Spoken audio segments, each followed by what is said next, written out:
એવું કઈક કરવાનું.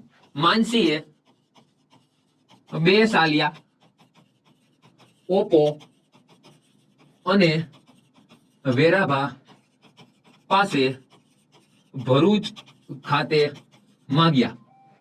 સાહેબ મહાબંદર એક મધ્યમ કક્ષાના 11 બંદર છે. મધ્યમ કક્ષાના 11 બંદર છે. અને ખૂણામાં લખી નાખું 11. હવે તમે જોવો અહીંયા, હવે મોટા અહીંયા ધ્યાન આપીને મા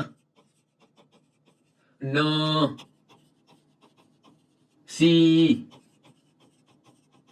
બે સાલિયા ઓપો, એમાંથી ઓખા અને પો એટલે કે પોરબંદર,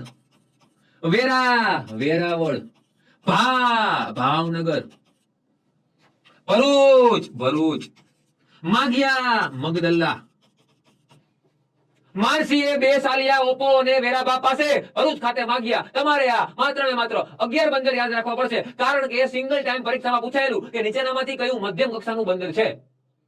તો યાદ રાખજો. આમાં કે સચાણા આવ્યું, સચાણા તો નથી, સમજાણું?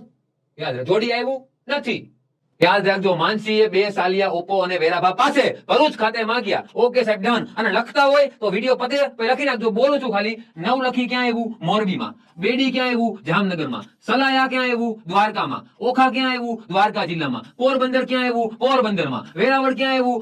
ગીર સોમનાથ જિલ્લામાં. ભાવનગર ક્યાં આવ્યું? ભાવનગરમાં. મગદલ્લા ક્યાં આવ્યું? સુરતમાં. ભરૂચ ક્યાં આવ્યું? ઉસ્તાદ ને ઢીકો નાખી છે. સિક્કા ક્યાં આવ્યું? જામનગરમાં. માંડવી ક્યાં આવ્યું? કચ્છમાં. હવે તમને એમ કહું માંડવી ભણાવતી વખતે કે માંડવી એ મધ્યમ કક્ષાનું બંદર છે, તો તમને કઈ વાંધો હોવો જોઈએ નહીં. અને એમ કહું કે મુન્દ્રા એ પીપીપી મોડેલ છે, જે 1997 ની બૂટ નીતિ અંતર્ગત તૈયાર થયું છે, તો કોઈને કઈ વાંધો હોવો જોઈએ નહીં. અને ત્યારે મને પૂછતા નહીં કે સાહેબ બૂટ નીતિ શું છે, ઢીકો નથી, છૂટો હે, વાક છે તે. લાઈક કરી નાખો. હાલો સાહેબ, ડન. આટલું ક્લિયર થઈ ગયું.